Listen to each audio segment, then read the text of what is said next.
जब हम संस्कृति प्रधान थे, जब हम प्रकृति प्रधान थे, हमने दुनिया में राज किया है और विश्व का संचालन किया है। तू भूल गया?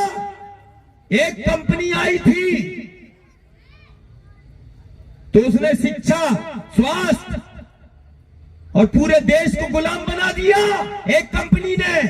अरे हमने दुनिया को अन्न दिया है, दुनिया को खिलाया है, और खिलाने वाली को अम्मा कहते हैं, मां कहते हैं, बाप नहीं कहते, मां कहते हैं। इस राष्ट्र को मां कहा है। औद्योगिकरण उन देशों का है जहां पर मरुस्थल है, जहां रेगिस्तान है।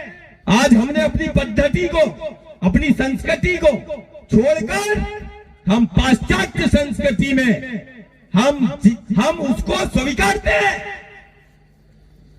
यही हमारा सबसे बड़ा अभिशाप बन रहा है। एक कंपनी आई थी, अभी अंग्रेज लेके आए थे, गुलाम बना दिया एक कंपनी। अब तो 1000 कंपनियां हैं, 1000 कंपनियों ने डेरा डाल लिया, और तूने अपनी माटी और अपने स्थानों को, गांव नगर की जमीन को दे दिया, माटी मोल दे दिया। तू भूल गया? एक कंपनी आई थी तो उसने शिक्षा, स्वास्थ्य और पूरे देश को गुलाम बना दिया एक कंपनी ने। अब ध्यान दे, 1000 कंपनियों का डेरा तेरे देश में डल चुका है, तो तुझे कंपनी की आवश्यकता नहीं।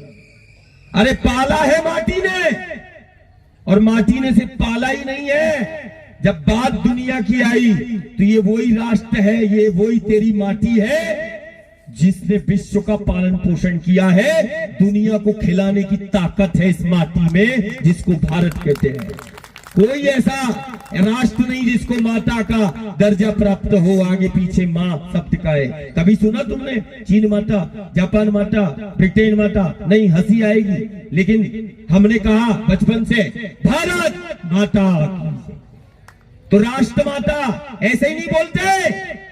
पालन पोषण करने वाली को मां कहा है, और इतिहास साक्षी है कि जब विश्व पर अकाल और विश्व पर संकट आया है तो इसी राष्ट्र ने विश्व का पालन पोषण किया। इतना अन्न होता था कि दुनिया को खिलाने की ताकत रहती थी, इतना अन्न होता था। आज दुनिया से अन्न आ रहा है, ये आचरण हमारा गलत हो गया। अरे हमने दुनिया को अन्न दिया है, दुनिया को खिलाया है, और खिलाने वाली को अम्मा कहते हैं, मां कहते हैं, बाप नहीं कहते, मां कहते हैं। इस राष्ट्र को मां कहा है कारण विश्व का पालन पोषण किया है। मां ने सिर्फ जन्म ही नहीं दिया, मां संस्कार देती है। इस विश्व को संस्कार और संस्कृति देने वाला ये वही राष्ट्र है जिस राष्ट्र में तेरा जन्म हुआ है। मां ही है जो संस्कार और संस्कृति देती है।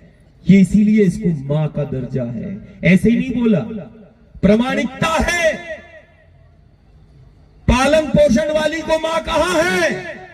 इतिहास उठा के देख लेना, जब जब विश्व पर संकट आया है दुनिया को खिलाया है, और दुनिया को संस्कृति और संस्कार दिए हैं।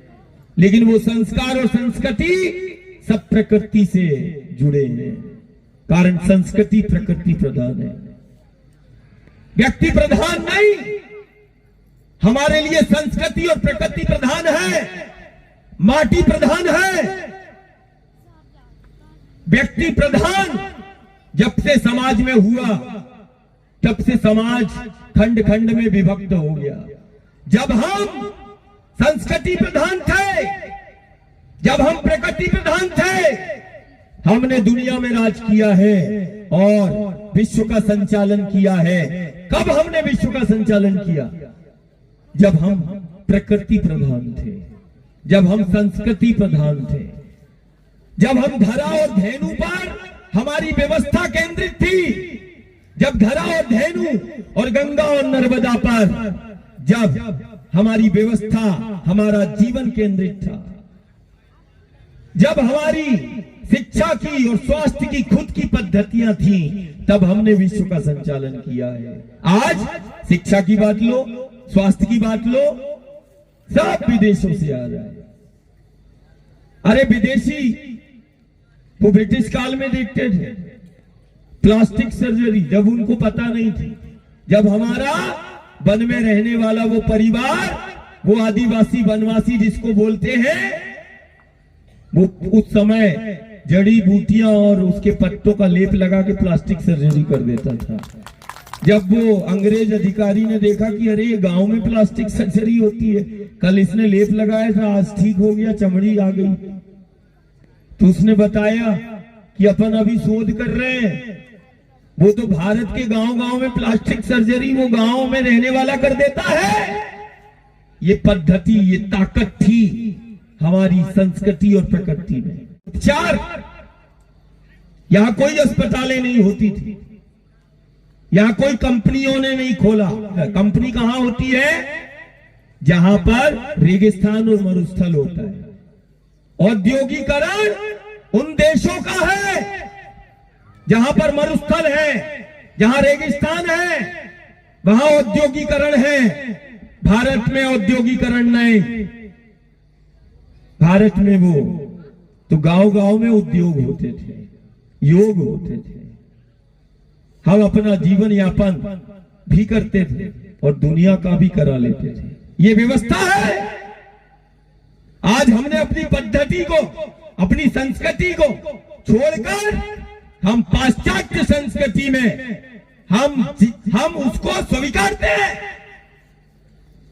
यही हमारा सबसे बड़ा अभिशाप बन रहा है।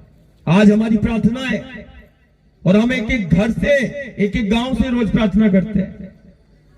जाति पाति पंथ संप्रदाय संगठन बड़ा नहीं, ये माटी, ये नर्मदा, ये पेड़, ये पहाड़, ये जंगल, हमारी संस्कृति बड़ी है, प्रकृति बड़ी है, व्यक्ति नहीं। और आज वो गांव नगर एक हो जाए इन पेड़ों पहाड़ों के लिए, वो नर्मदा के लिए, एक प्रार्थना करने के लिए। और ये प्रवचन नहीं है, ये प्रवचन नहीं कि कोई स्वामी महाराज आ गया प्रवचन देके चला जाएगा। प्रवचन नहीं हो रहा है, ये जीवन का संवाद हो रहा है, अस्तित्व की बात हो रही है। और जितनी बात कर रहा हूं और जितना गांव नगर को रोज बता रहा हूं, जीकर बता रहा हूं, पढ़कर नहीं। गुरु और गोविंद जब भी आया है उसने जिया है मेरे राम ने, जिया है मेरे श्याम ने।